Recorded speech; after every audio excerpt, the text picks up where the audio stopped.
Okay, good evening. Call to order the City of San Carlos City Council successor agency to the Redevelopment Agency Housing Authority regular meeting of April 9th, 2018. Please rise and join me in the Pledge of Allegiance. I pledge allegiance to the flag of the United States of America and to the republic for which it stands, one nation, under God, indivisible, with liberty and justice for all. All right. Are there any changes to the order of the agenda? Mr. Malpe? None from staff this evening, Mr. Mayor. Anybody from the dais? Anyone else? All right. Report from closed session, Mr. Rubens?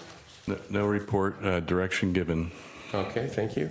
First, item 5A, our presentation from County Elections Office on our new voting model, SB 450, California Voters Choice Act. We have Mark Church here. Mr. Church, welcome. Thank you, Mr. Mayor and members of the council and staff. Thank you for the opportunity to present this informational report on the California Voters Choice Act, also known as SB 450.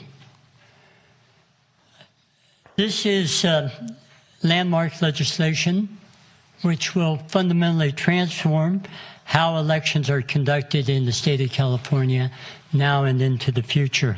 The state will ultimately be changing from a traditional polling place election model to an all-mailed vote center model with ballot drop-off locations, and this is part of a sweeping collection of election reforms designed to increase voter participation. This bill was effective January 1 of this year and authorizes 14 selected counties to participate in this new election model. San Mateo County is at the forefront of this process, having successfully completed our AB 2028 all-mail ballot pilot program in 2015. This legislation in many ways is patterned after that experience and contains many of the recommendations and methodologies in our report of that election to the Secretary of State and the state legislature.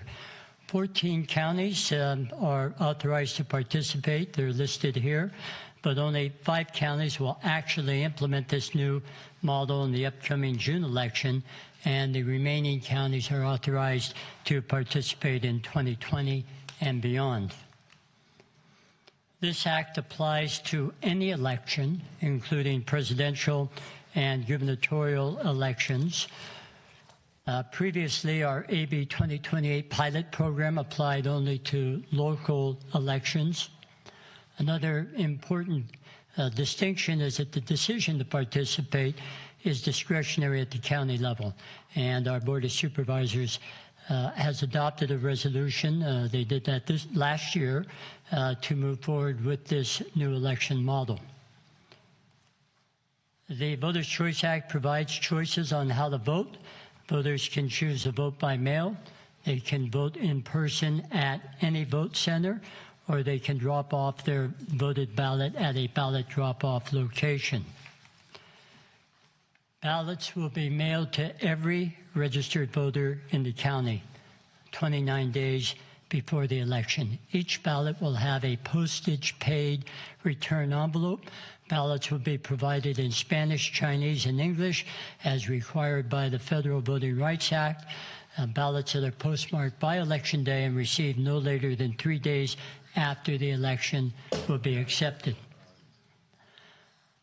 Unlike a traditional polling place, voters can vote at any vote center in the county starting 29 days before Election Day, including the 2 weekends before the election.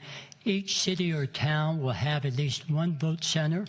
Voters can receive a replacement ballot for a damaged or lost ballot at any vote center, and voters can also drop off a voted ballot at any vote center.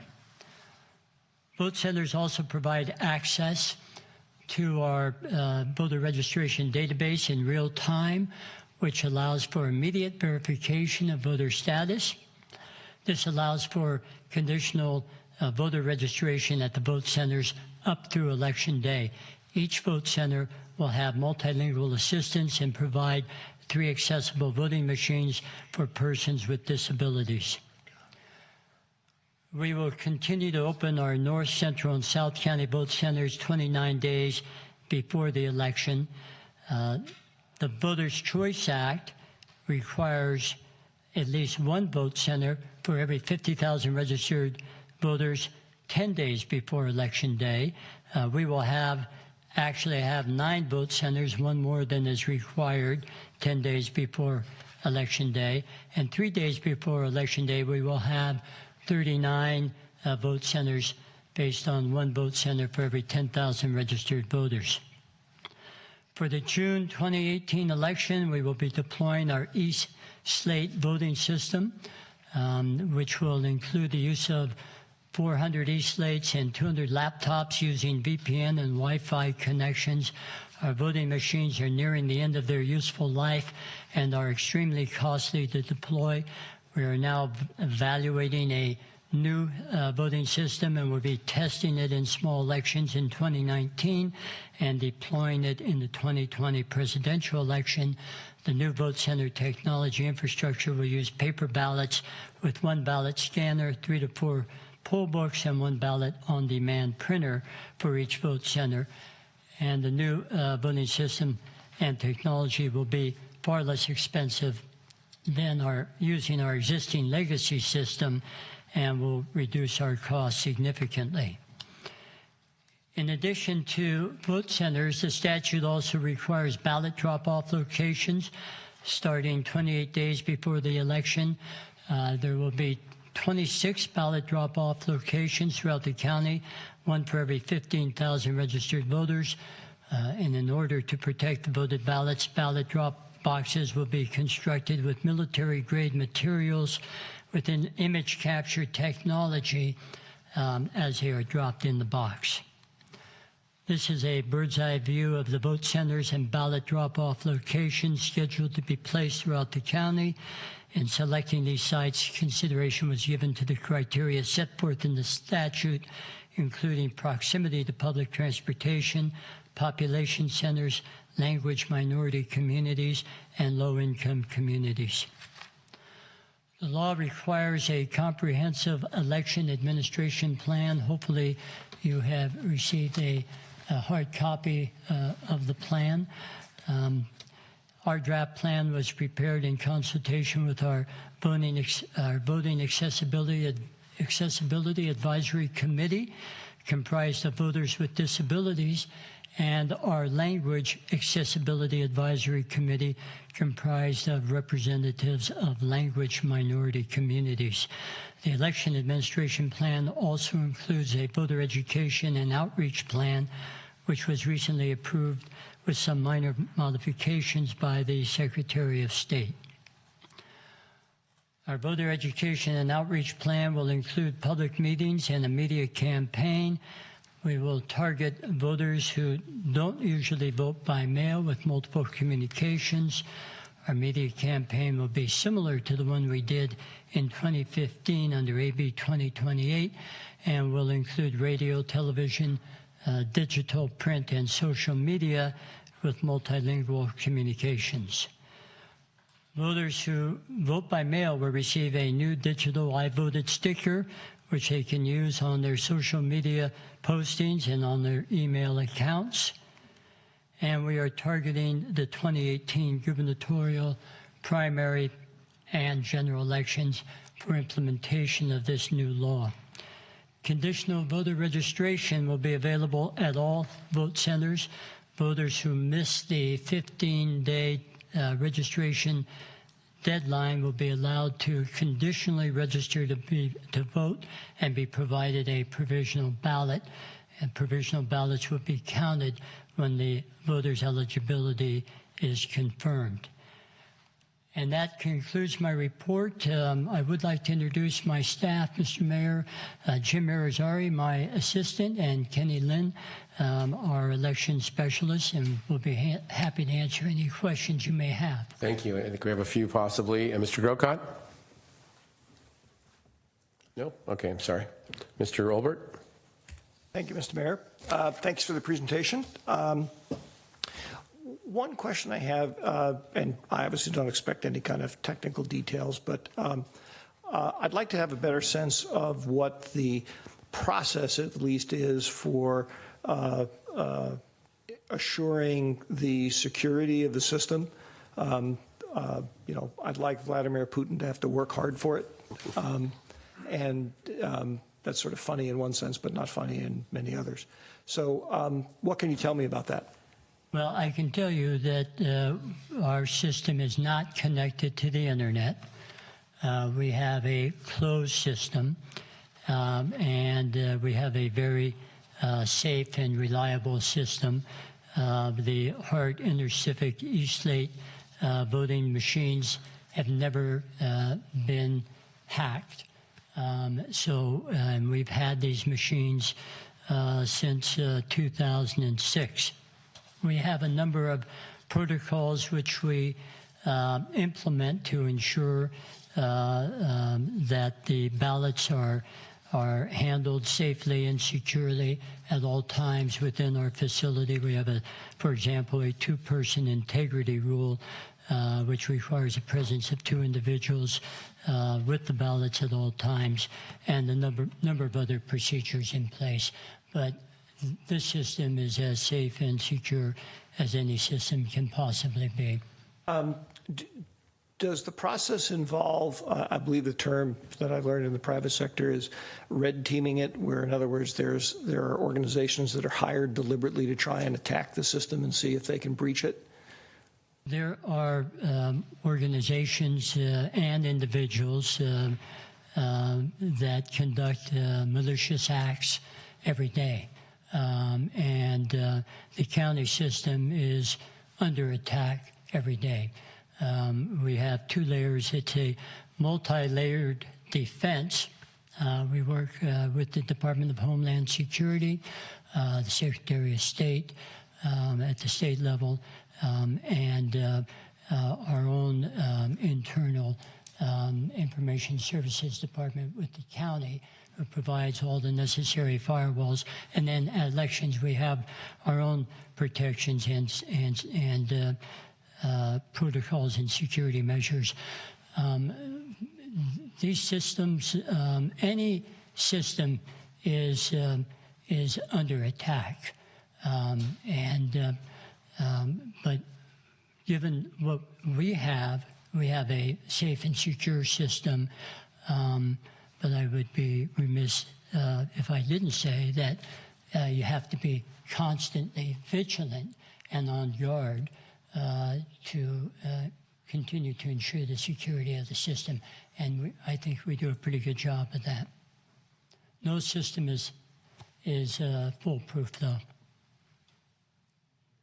Other questions, Mark? Yeah. Mr. Collins? Thank you, Mr. Mayor. Thank you for your presentation, Mr. Church. Just curious, I noticed that everybody gets to return their ballot postage paid, and I know that there was an enormous cost of having elections every year. Any idea of what the saving is overall to the county by going to this new system? Under the previous all-mail ballot pilot program, the local jurisdictions experienced up to a 30% savings on their billable costs.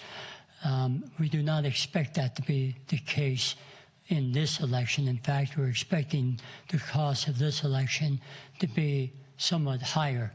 And the primary reason for that is that previously we had 32 universal polling places throughout the county. Under this election, we have 39 vote centers throughout the county for 212 vote center days because they're staggered on their opening, whereas previously they were all open only on election day versus 32 vote center days. And these vote centers are staffed by technical, highly skilled, trained staff. And they're not your typical polling place volunteers that are paid a stipend. They're paid a competitive wage. Your county employees are fingerprinted, background checked, and this has increased the cost significantly.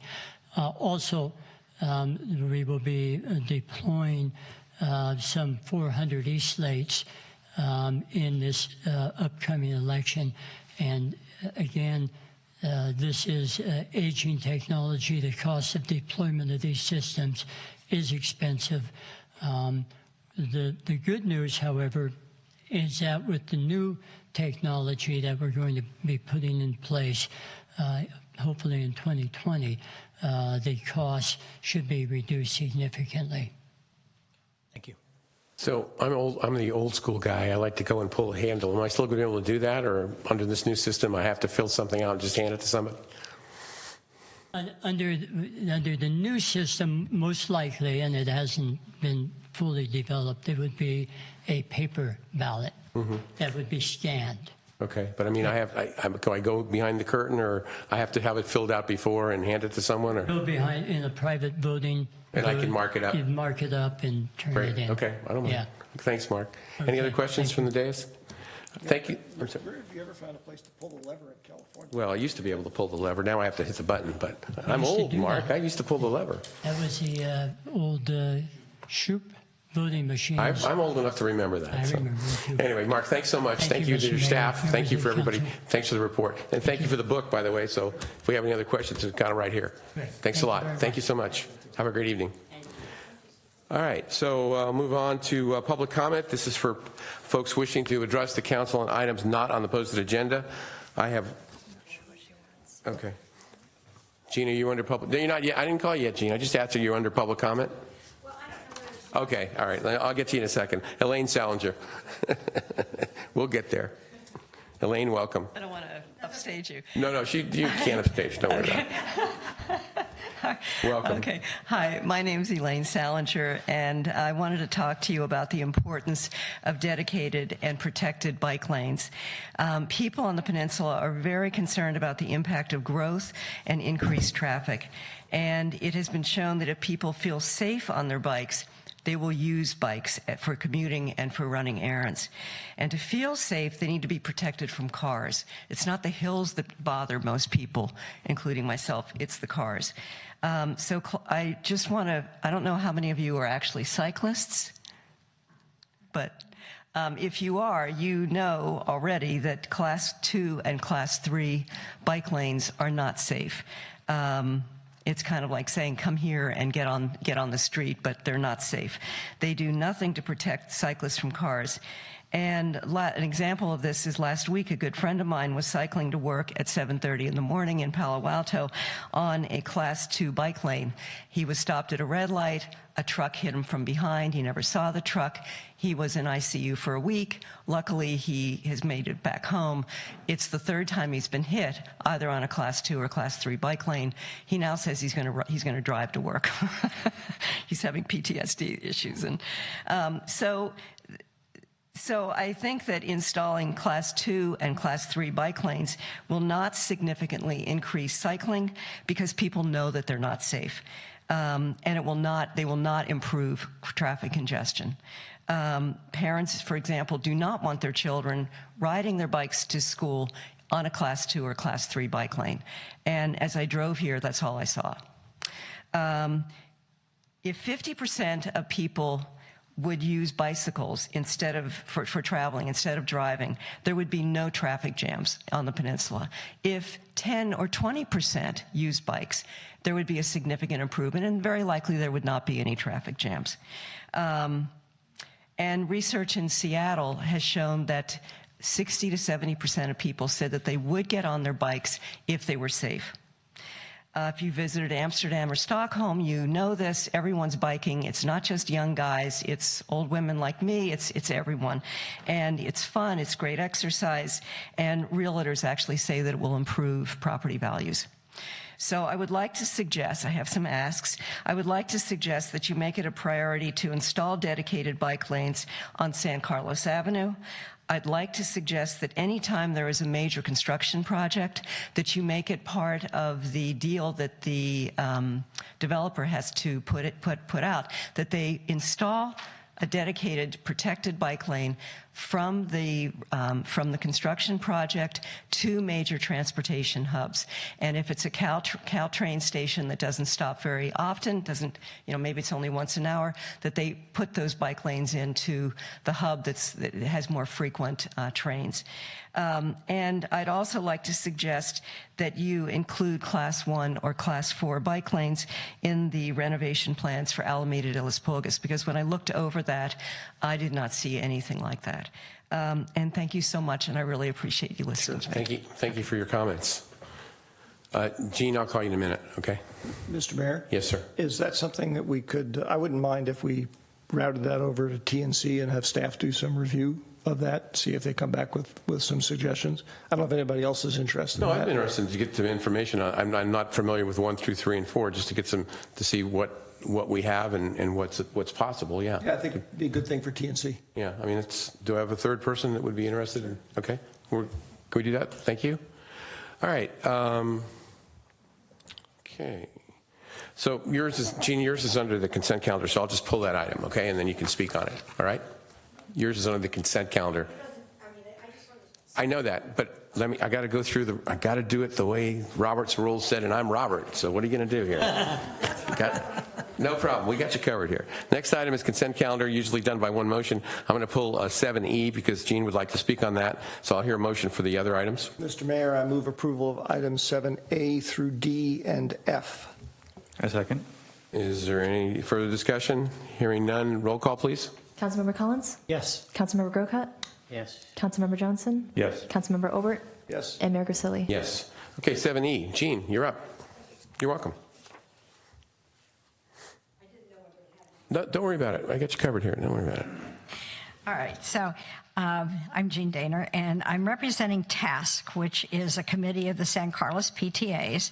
And as a member of the TASK group, the rest of whom are on spring break, so that's why I'm here, I would like to express our support for the Four Corners project. I've talked to everybody on that committee since the agenda came out. TASK works successfully, as you know, with the city and Samtrans to activate school day buses to serve Tierra Linda, Charter Learning Center in Carlmont, and also to install crossing guards at key intersections all over town. This endeavor was a portion of the solution to traffic gridlock in the Four Corners area, as you know, because you've all been to those meetings as well. This next step to design and secure funding will accomplish the goals of relieving the congestion in that area. Kudos to both cities for stepping forward and moving this ahead. Thank you. Okay, thank you, Gene. Do I hear a motion to approve 7E? Move approval of 7E. Second. Moved and seconded. Any discussion? Hearing none, roll call, please. Councilmember Collins? Yes. Councilmember Grocott? Yes. Councilmember Johnson? Yes. Councilmember Obert? Yes. And Mayor Grisilli? Yes. Thank you, Gene, for your comments. Okay, moving on. 8A, study session, discussion of proposed 2018 tax measures, transient occupancy tax rate increase, and a cannabis tax. Ms. Mendenhall.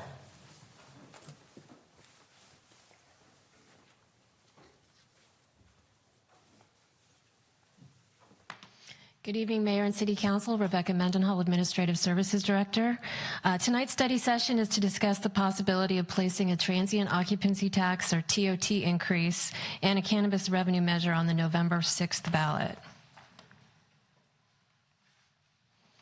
As reflected in the table shown here, you can see that San Carlos has one of the lowest TOT rates in the county.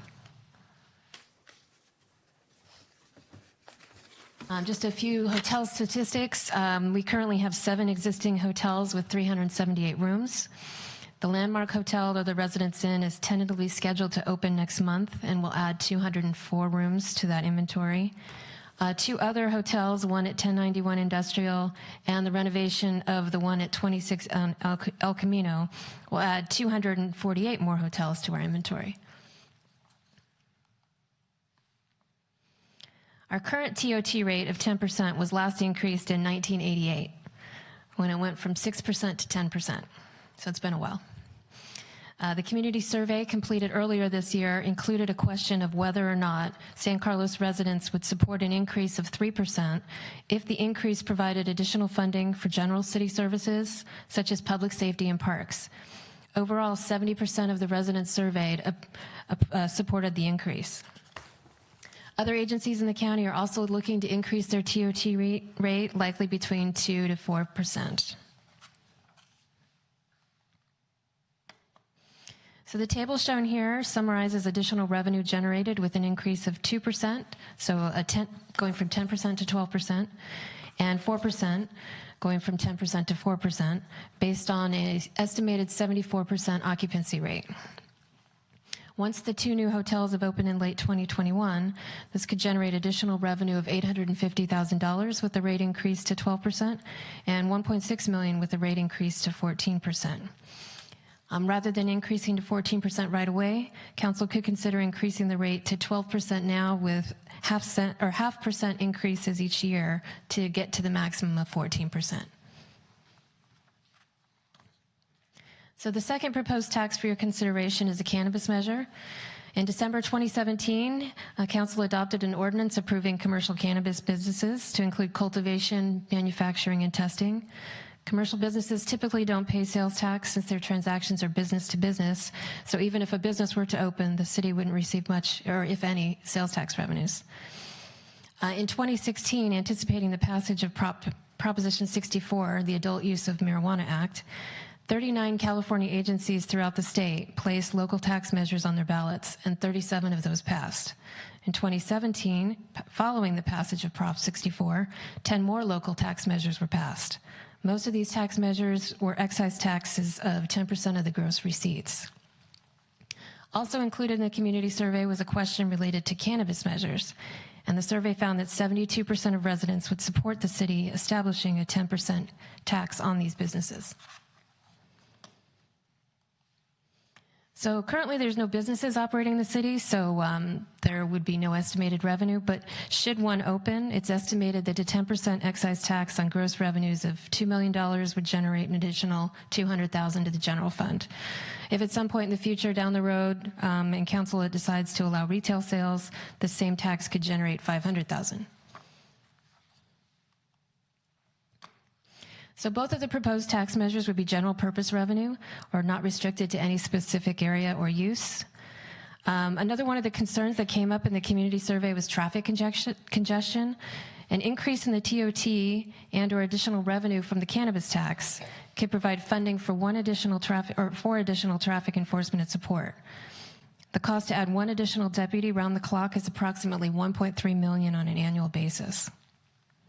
Alternatively, the additional revenue could be used to augment our street resurfacing budget, fund new or expand parks and recreation programs, provide additional funding for public outreach, and offset the rising costs of public safety. So staff is recommending that council give direction to us to put a TOT increase and a cannabis measure on the November ballot. The TOT recommendation would be to increase from 10 to 12% in the first year, with a 0.5% increase until it reaches a maximum of 14% in 2023. And then the cannabis measure recommendation is an excise tax of up to 10% of gross revenues on the cannabis businesses. Should council support our recommendations, the next steps would be we would bring forward the draft ballot language and the resolution calling for the election in the next month or two. And June 11th would be the introduction of the ordinance, and June 25th would be the second reading and adoption. Following that, the analyses and arguments would be completed, and those don't require council action. So with that, I'm happy to answer any questions. Okay, thank you. Any questions for Rebecca? Go ahead, sure. I apologize if I missed this, but do these ballot measures need a majority or 2/3 to pass? A 50% majority. 50%. Thank you. Okay, so this is not an item to be voted on, but we're going to give staff direction. So do we have some comments from the dais? What we want to do?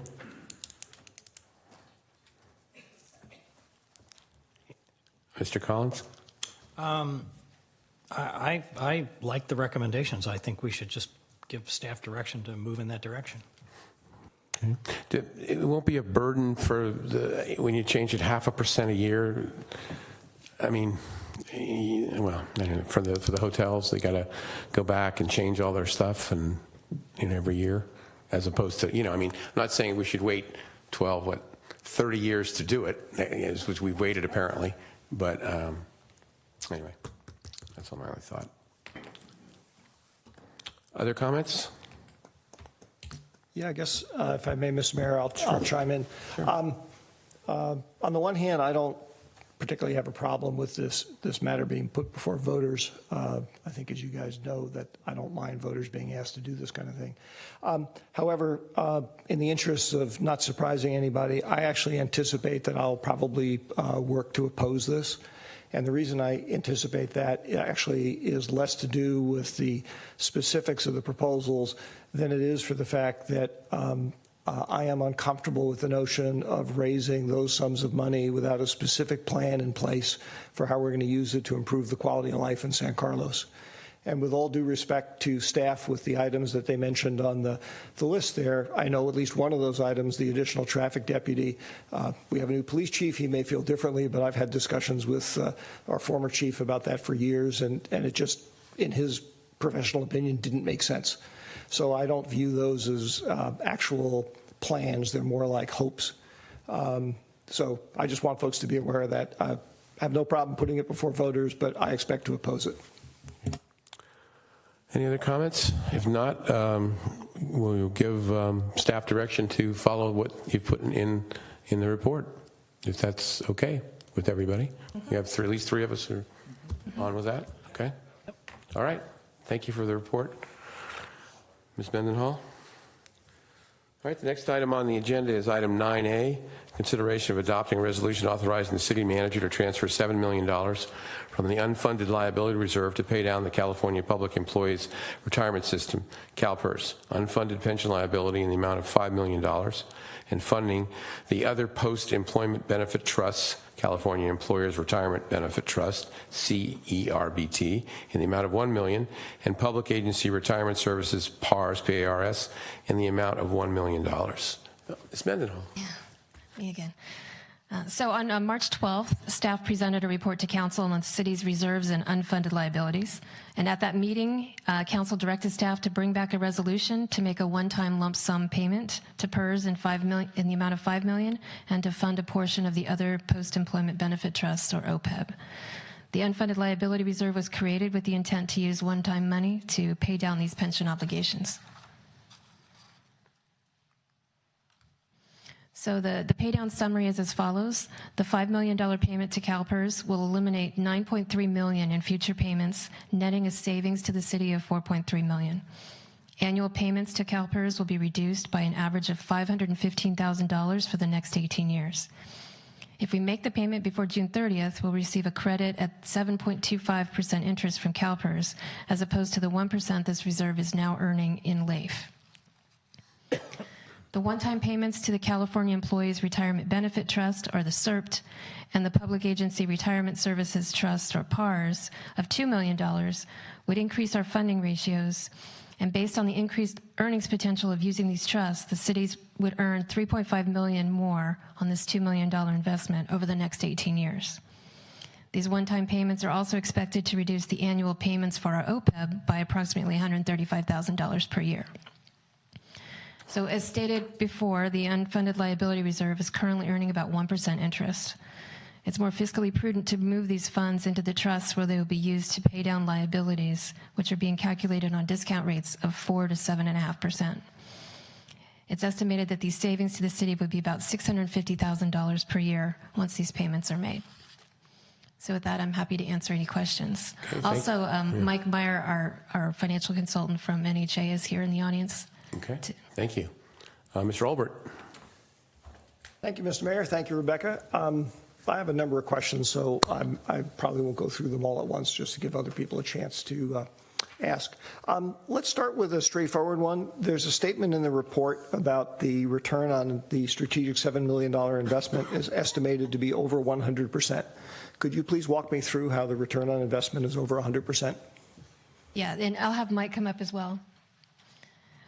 We're paying $5 million. We're getting $4.3 million back on top of, and that's just the conservative estimates, but I'll let him speak to it.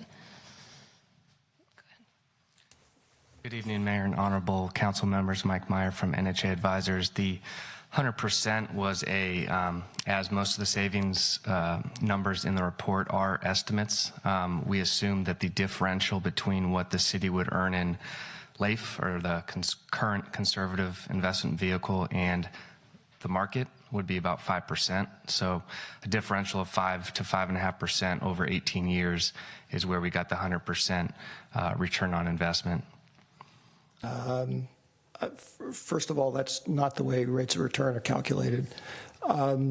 Second, because if they were, every investment that didn't lose money would have more than 100% rate of return, which would make a nonsensical decision-making environment. But I think more importantly, what that assumes is that the only two choices for the use of the money are either investing it in reducing future pension obligations or leaving it in the LAIF fund. Okay. In reality, there are a multitude of other investments that we can make, and quite frankly, evaluating them could be very challenging because many of the things we invest in improve the quality of life in San Carlos, but don't have any direct financial return. But it sounds like, from your answer, that those types of options were basically ignored in coming up with that number, probably because it'd be very difficult to assess them. Those options were. The other option that was part of the March presentation was the alternative trust, the Section 115 trust, which is not managed by CalPERS.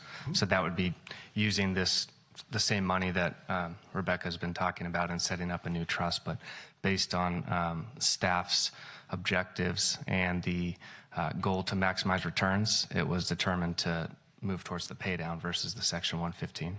Okay, well, I'll just leave it with staff that they might want to be a little bit more, I don't know if the term is either careful or prudent in the future with tossing those numbers around.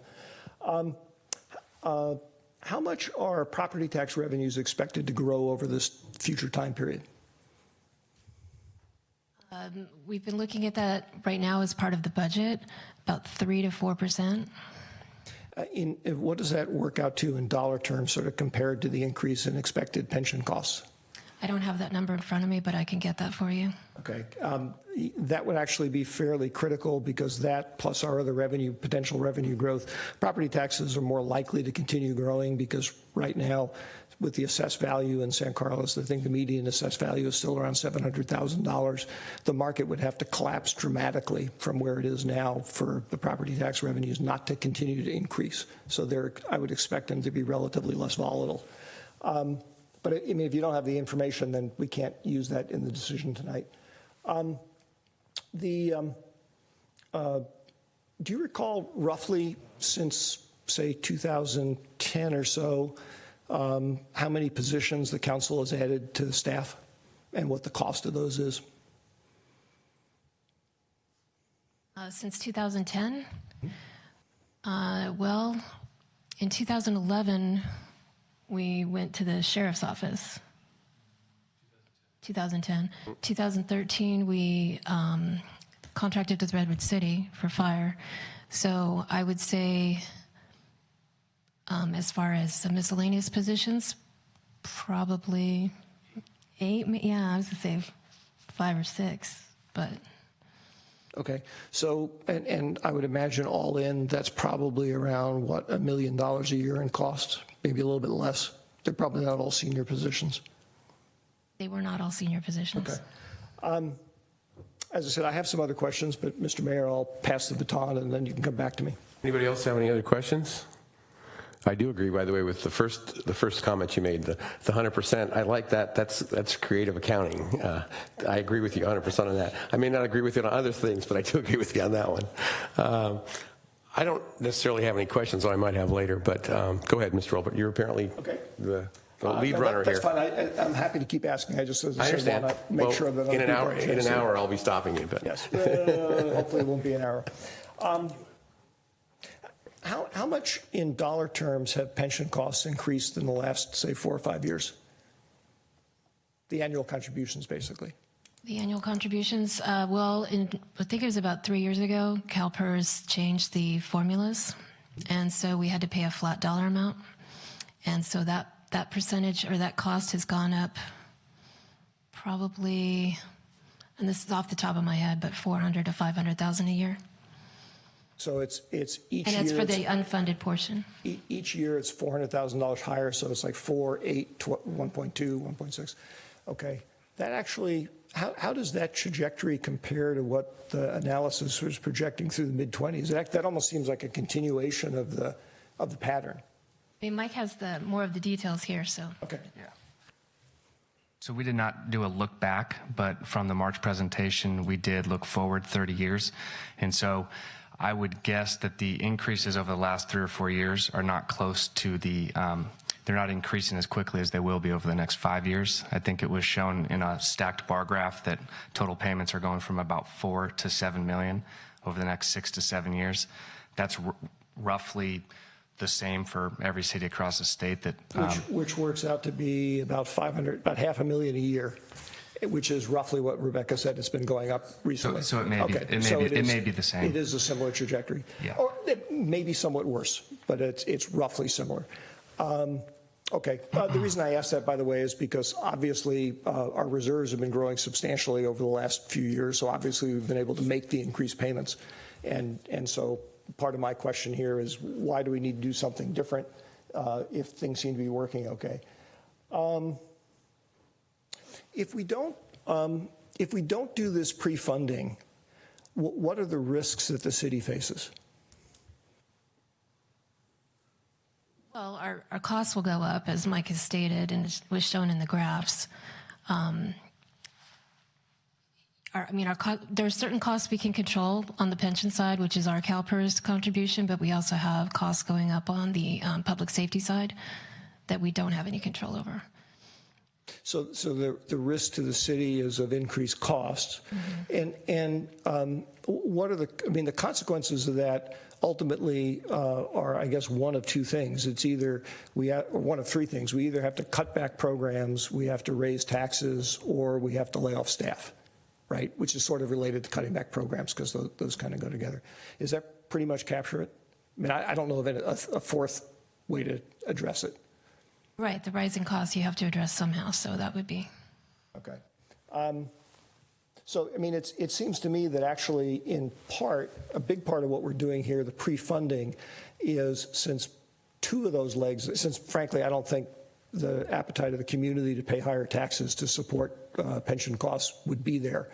Really what it says is the pre-funding of the pension essentially is a way of reducing the risks that we might have to make some adjustments in downsizing of programs and downsizing of staff. Okay. And Rebecca, you and I talked about this next thing earlier today, but just for everybody else's benefit and to ask the question in public, this money that we'd be handing in, at least on the CalPERS side, CalPERS would be managing it, correct? It's not a separate entity. Yes, it would go direct to our CalPERS payments. Okay, and is it managed by CalPERS any differently? And by that I mean, do they sequester the funds that come in from us and from other cities and sort of say, well, we manage that separately, or is it all commingled in one big pool? It's all commingled.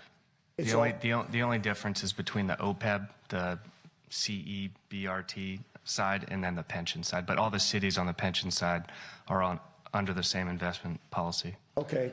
Then how are we and other people that would perhaps be making these contributions protected from, for example, the following situation? We make the payment, it goes into the big fund. I'm going to pick on them just because they've been in the news. Stockton goes bankrupt. Okay, and so they're unable to contribute money to the fund to pay stuff. How are we protected from our money not being used to sort of backstop the fact that some other community in California can't make their payments? In other words, the benefit doesn't attribute back directly to us. It's just sort of a shared thing. I'm not sure I have the exact answer on what would happen. I do know that CalPERS, because of their funded status being at historic lows, are doing everything in their power to increase that funding status, and it's obviously becoming burdensome on all the member agencies, but speeding up of the amortization of the UAL, the discount rate lowering, I think they foresee issues like that they liquidity, having enough money to pay benefits, so I think they're doing everything in their power. As to your question about what would happen if couple large cities went bankrupt. I don't have the answer for you. I mean, pardon me, I wouldn't expect you, I mean, if you knew that answer, you'd be able to solve California's pension crisis. Okay. I can add a little bit to the color of that. As agencies that are members of pools like we are within PERS, or even agencies that have their own standalone pool, have always had their own rates calculated within PERS. So it's not like because you're a member of a pool, everybody in the pool has the same rate per employee. This was particularly evident going back about 17, 18 years when all the big pension increases were taking place. Many cities were considered, I think the term was superfunded, but not every agency was superfunded. So it was those agencies that were being told they were superfunded that kind of led the charge in those enhancements, because they were told you have so much money. So PERS has always had the capability and it has always managed the individual member agencies separate based on their past contributions. But it's still pooled. It's still pooled at some level. Still a pool. So under your scenario where you're talking about, say, a major disruption in the pool, that of course does have to be spread across all the existing members, and that is what would happen. But that wouldn't disproportionately affect us because we had made a prepayment. It would just mean that whatever share we would have had otherwise, it would have been exactly the same. That's how it's worked in the past. Mr. Collins. Thank you, Mr. Mayor. I don't think I asked this last time. Any idea of how many other cities are in a position like we are that have gone forward and made this kind of a pay down? We actually asked that question to CalPERS today. Over the last I think it was 212 in 15, 240 the next fiscal year, and currently it's on pace to be above that. So over a couple hundred each year. Our firm, we work, with 50 to 60 cities across the state. We've probably done these pension projections for over 3/4 of them. I'd say everyone is looking at doing something like this. Not everyone is in the position that San Carlos is, that has large reserve levels. But we have worked with several to implement both pay downs and Section 115 trusts. A lot of folks would like to do that, but don't have the reserve levels to do so. Right. I don't expect you to know the answer to this. I'm just curious if this is a phenomenon that's increasing. Any speculation as to how the overall health of CalPERS might be affected, that might come back and benefit all of us in ways that we aren't thinking about right now? I'm not sure about that question. I was just looking for a best guess, but. Yeah. All right. Now you answered my main question. Thank you. Mr. Olbert? You'll be pleased to know, Mr. Mayor, I think I only have 2 more questions, at least for now. Okay. I think I know the answer to this one, but let me just ask it to make sure I'm correct. CalPERS does not have, either directly or indirectly, any kind of separate, what would you call it, taxing authority. In other words, they can't go to all of the members of California and say, other than saying your contribution rate next year has to go up. But in terms of bolstering their reserves, they can't put an item on the ballot saying, hey, we'd like an extra 2% sales tax to bolster up the pension fund. I don't believe they have that authority, but that would be a legal question. Okay. Looks like Mr. Rubens would you like to weigh in on that? Well, I suppose the state could possibly put out an initiative, and the legislature could say we need a special tax for this purpose. It could be that CalPERS would take a stand on such or maybe be promoting it if that ever came to fruition. So. But they can't. We don't think directly put something on the ballot themselves. They can't themselves. Okay. Last question, at least for now, is the anticipated savings or reduced costs of $500,000 a year, round numbers. Those are based presumably on CalPERS's projections, or at least your interpretation of CalPERS's projections. It's not my interpretation, but it's the way that the reason the shape of payments is how it is because there's amongst this $57 million unfunded liability, there's pieces of that debt that are all amortized over various periods of time. So you have kind of a funky shape that goes up and then comes down. When you give money to CalPERS, you tell them which component of the amortization, they're called bases, that you would like to pay off. When you pay that off, the payments associated with that component are eliminated. The way that those payments are calculated is that the city that they will earn 7% or 7.25% right now per year. So that's where when we send the money to CalPERS, they will send a form back to the city showing what the elimination of that component of the UAL, and then you won't get billed that portion next year. I understand that, and actually that wasn't quite the question. Thank you. That wasn't quite the question I was asking, but I think you touched on a better way for me to have asked it at the end. So the 7 or 7.25%, that sounds to me familiar. That's a number that CalPERS puts out, as I recall, correct? It's their target rate or the discount rate. Right. That's how they discount the payment schedules. And that number, as Rebecca has told us over the last few years, they keep changing that. They change, or at least that is something they take under review, and they have made changes to it. Four times, yeah. The first time was late 90s. I think it used to be 8.75, came down to 8.25, 7.75. We're in the phasing in from 7.50 to 7 right now. So so the following could happen. We could do this deal based on a presumption or an expectation of 7 or 7.25, and a year from now they come back and say, oops, we've gone back and looked at our models, the real number is 6. What happens? Well, your UAL will go up in either case. So I'm not sure I can tell you the exact number. That it's 57 million now. If you pay it down to 50, in either scenario, if they change the discount rate, the UAL's going up. Which effectively means that the potential savings is a function of what they themselves think they expect to earn. It's a little of both. It's an estimate now because they eliminate the payments based on that rate. However, if for an apples to apples comparison of how much the city saved on making this one-time payment, in 18 years, you'll have to look back at what the actual return was.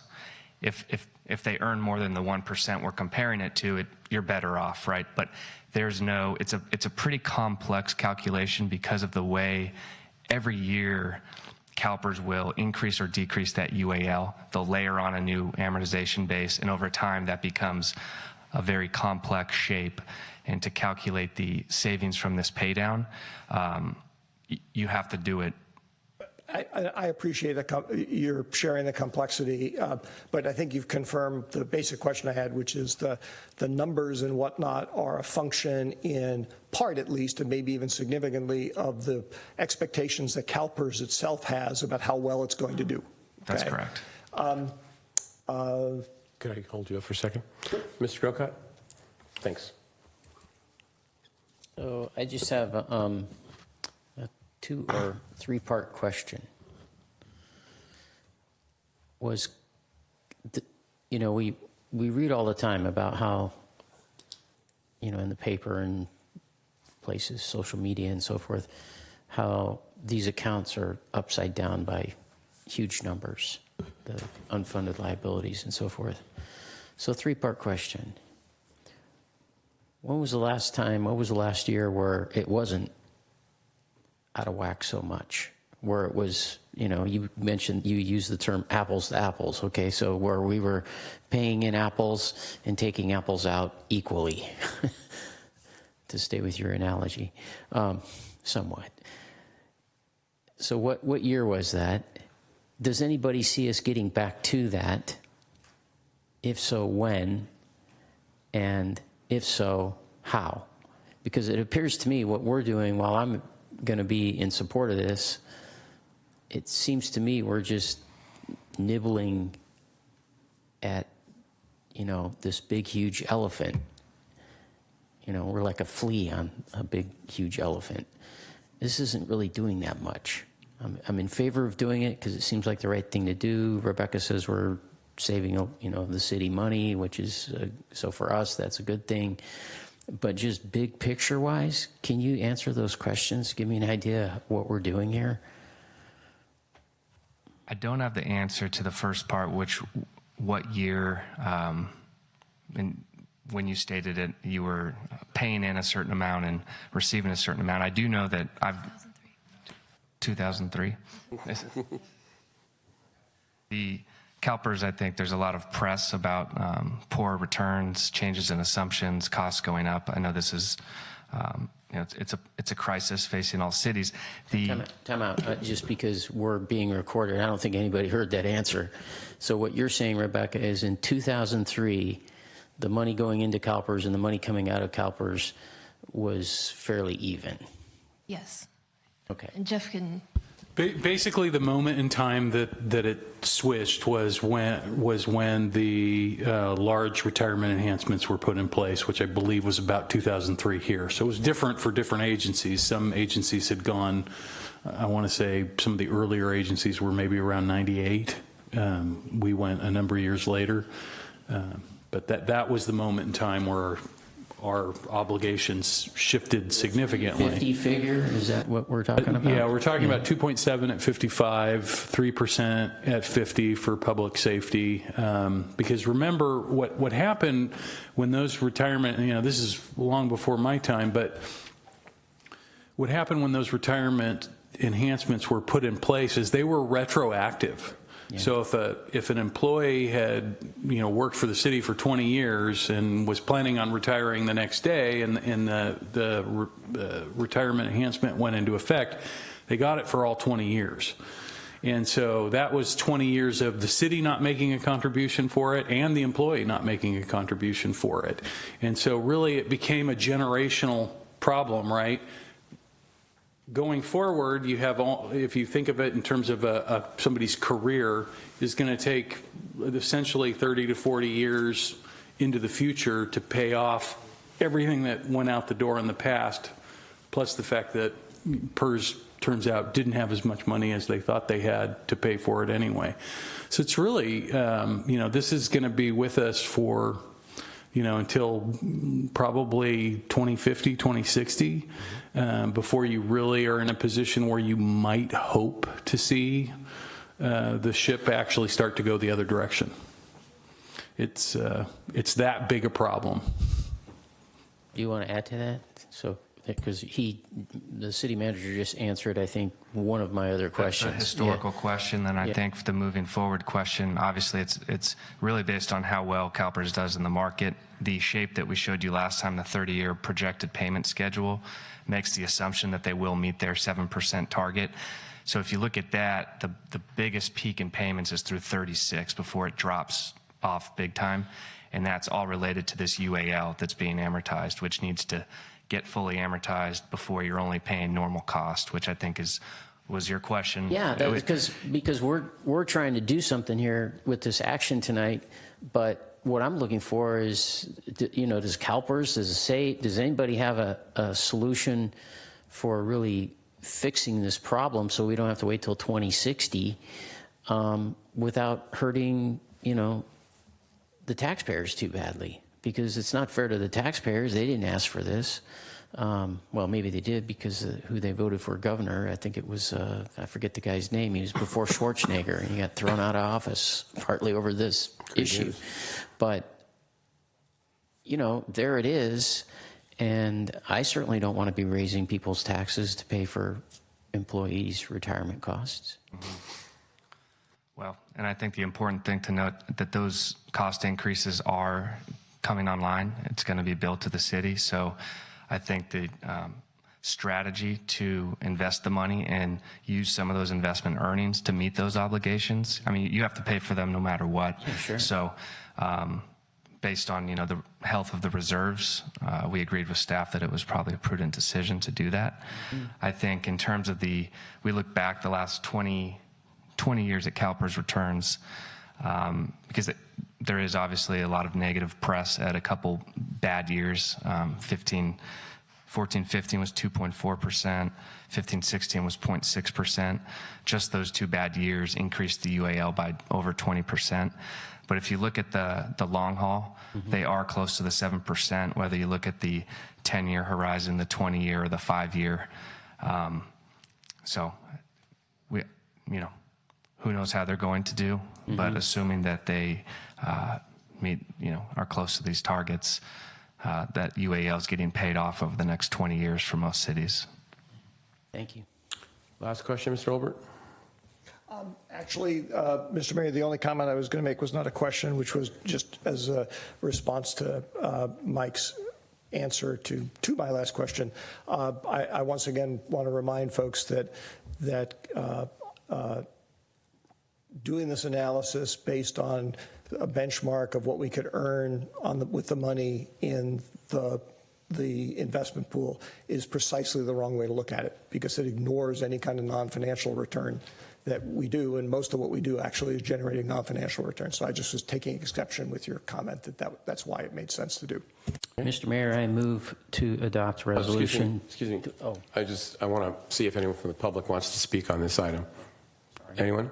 Okay, sorry, go ahead. Okay, so I move to adopt resolution 2018-41, a resolution of the City Council of the City of San Carlos, authorizing the city manager to transfer $7 million from the unfunded liability reserve to pay down the California Public Employee Retirement System unfunded pension liability in the amount of $5 million, and funding the other post-employment benefit trust, California Employers Retirement Benefit Trust, in the amount of $1 million, and public agency retirement services in the amount of $1 million. Is there a second? I second. Moved and seconded. Discussion? Anyone? Mr. Olbert? Yes, Mr. Mayor, thank you. It'll probably come to no surprise to anybody based on the questions I was asking and my comments last time. I don't intend to support this measure. Let me be clear. I am a big supporter of the compensation that our employees get. I want our employees to get what they've earned. I want them to get what they earned regardless of whether or not, as Jeff was sort of implying, perhaps some of the things that they received they shouldn't have received, because perhaps the council back then shouldn't have granted them the extra benefits, because a deal's a deal. The real question to me is whether this pre-funding arrangement is in fact the best way to do this, and I really don't think that it is based on my years of financial experience.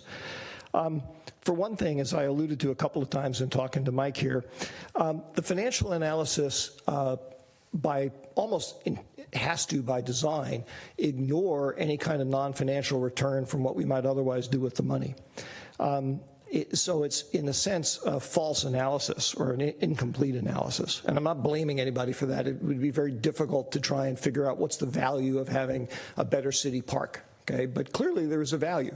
And equally clearly, I doubt very much that anybody on this dais would say, well, in order to generate additional returns and lower our pension funds further, let's sell off all of our parks and shut down Parks and Rec and take the money and pre-fund pensions, even though the financial analysis would argue that's precisely what we should do. But that simply indicates that the financial analysis is fundamentally flawed. It's not the way you would make this kind of decision.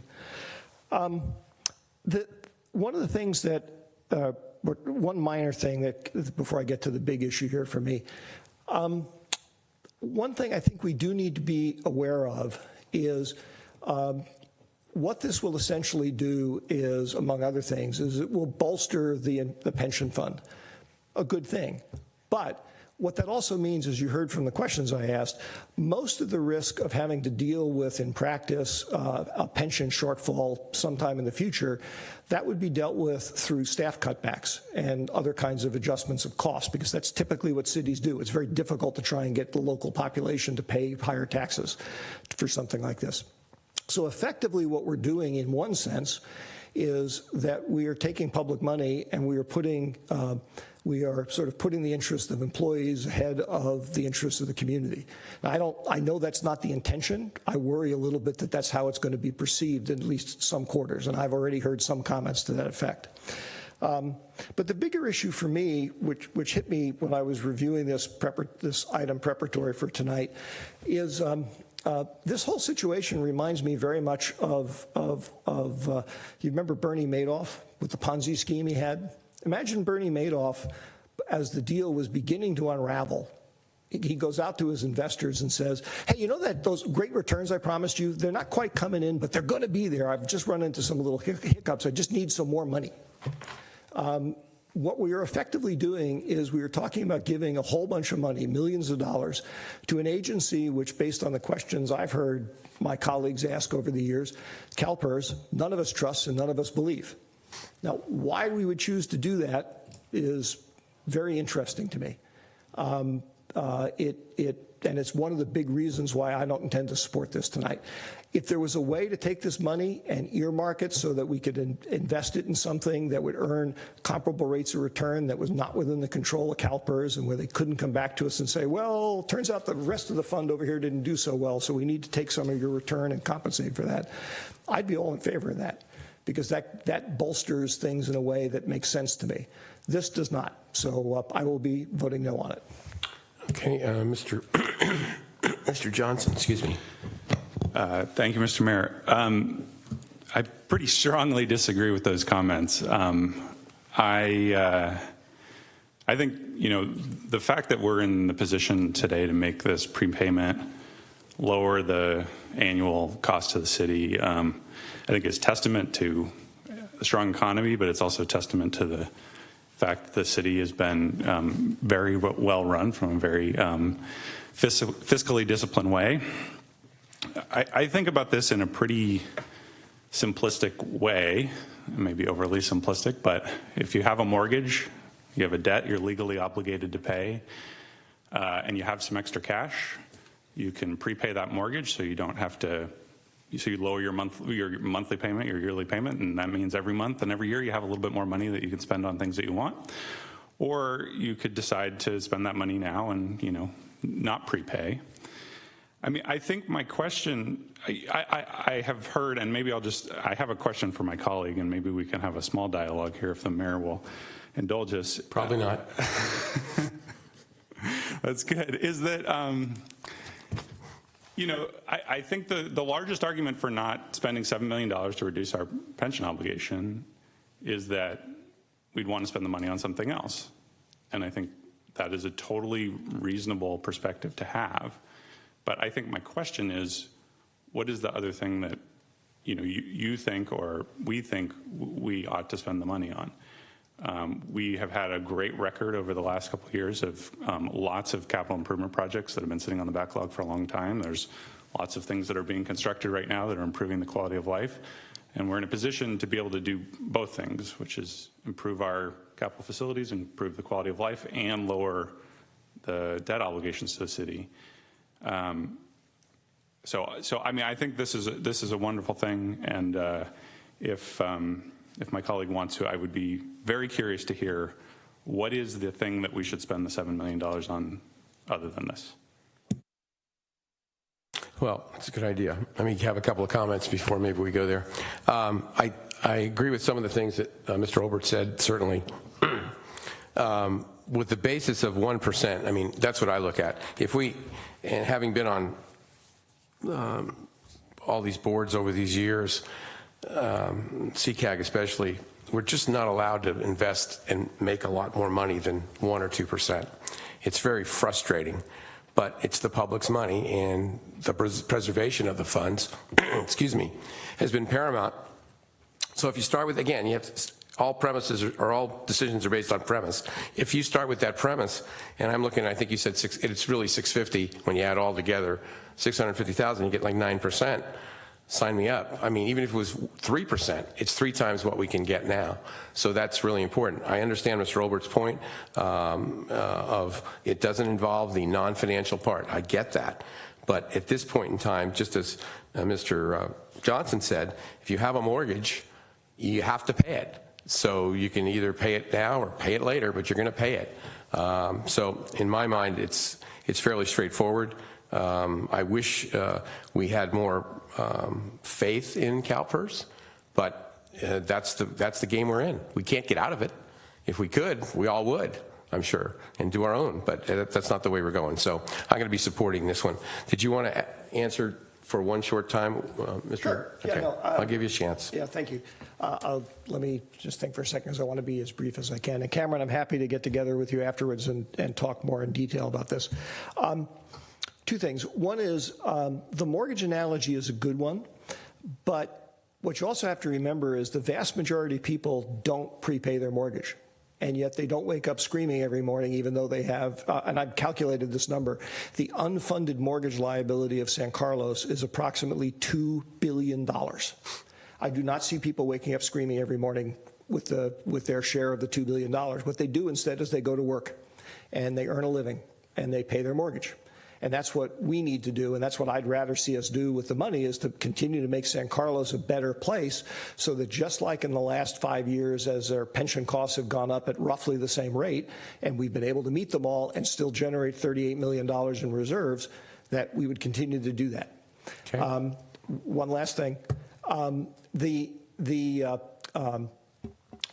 In terms of what we should do with the money, I think that's a great question. That same period of time, Cameron, that you were talking about, Mr. Maltby has also said to the council on multiple occasions, and I'm distilling this down here, you guys really need to think about what you want to do to make San Carlos a better place.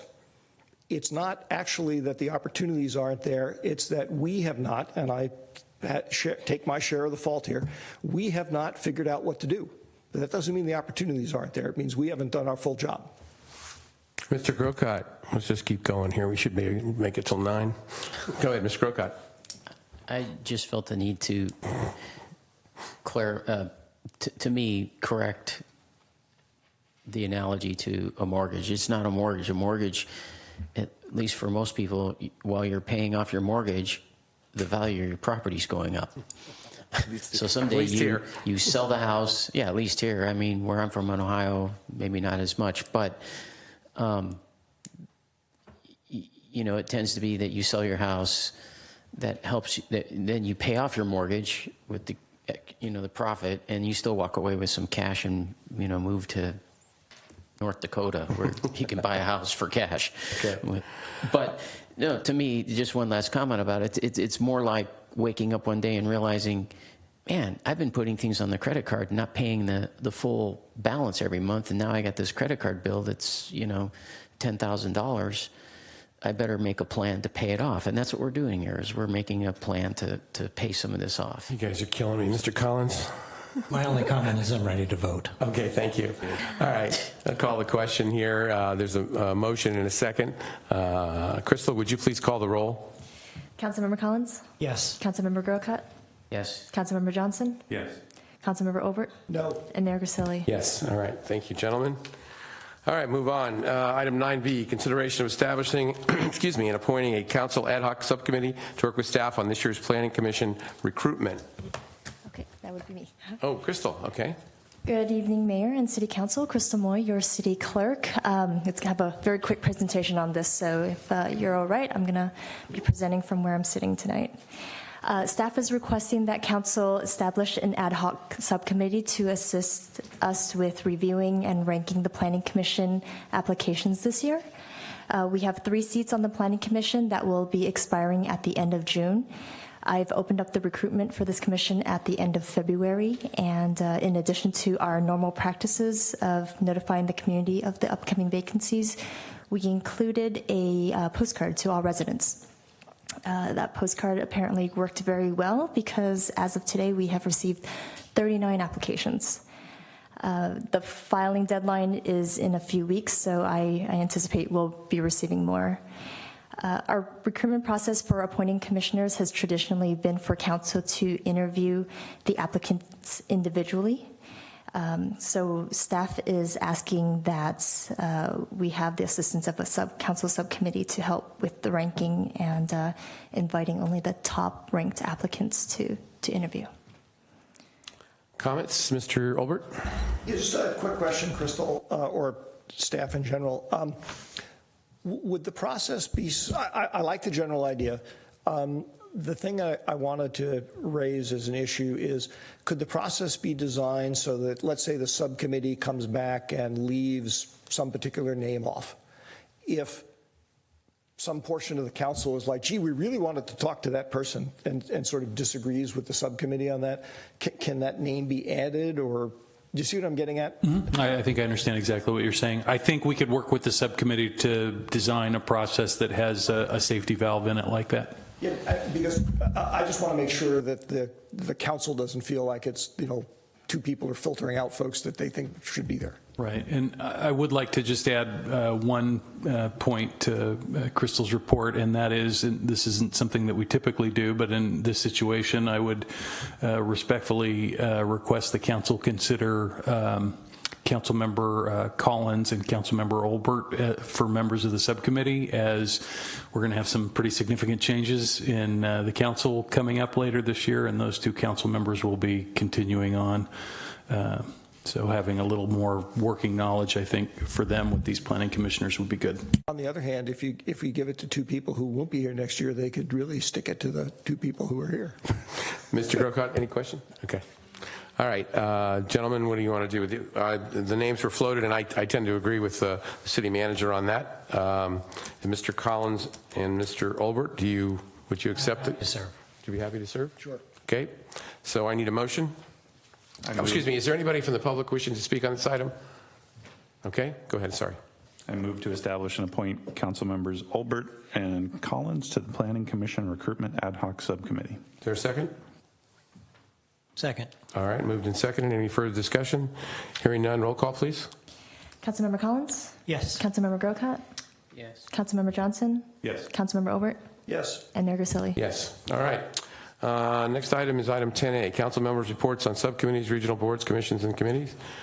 Mr. Johnson.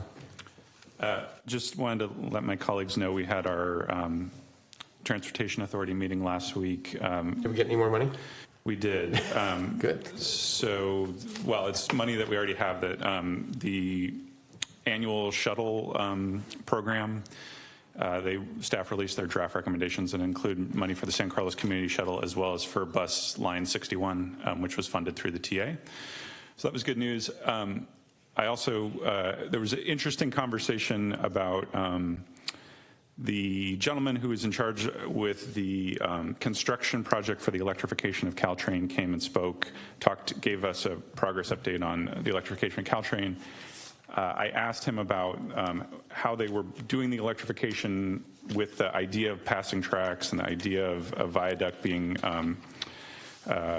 proposed. Jim Hartnett, who's the CEO of Samtrans, said that discussions now look as though they may be able to operate the system with high-speed rail without passing tracks and without building a viaduct. So he said nothing was final, but he said that was the way that they were proceeding, and that was good news. Absolutely. All right. Do they have a sense of when that might be more final? I don't know. What they were saying is it was possible to do multi-tracks at certain stations, and I didn't know which stations he was referring to, where essentially the train could pull to the side at the station without building a separate track or viaduct. Cool. But I don't know more than that, but I thought it was worthwhile, and since it was on the public record, I thought I'd pass it along. Good. All right. Any other comments from dais? Staff, any comments? Just one quick one, Mr. Mayor, and this will be a follow-up to the public comment we had earlier. The city has received $100,000 in grant funding, and we'll be looking to recommend to the council in our upcoming budget that they match that with $100,000, which the grant would require, for a new pedestrian bicycle master plan, which would be the most appropriate mechanism I could think of for dealing with the various classes of bike paths around town. Okay. So that will be something that TNC is working on, as well as some of the other commissions and the council before it's done. Okay, thank you. All right, if there's nothing else, meeting adjourned. Thank you.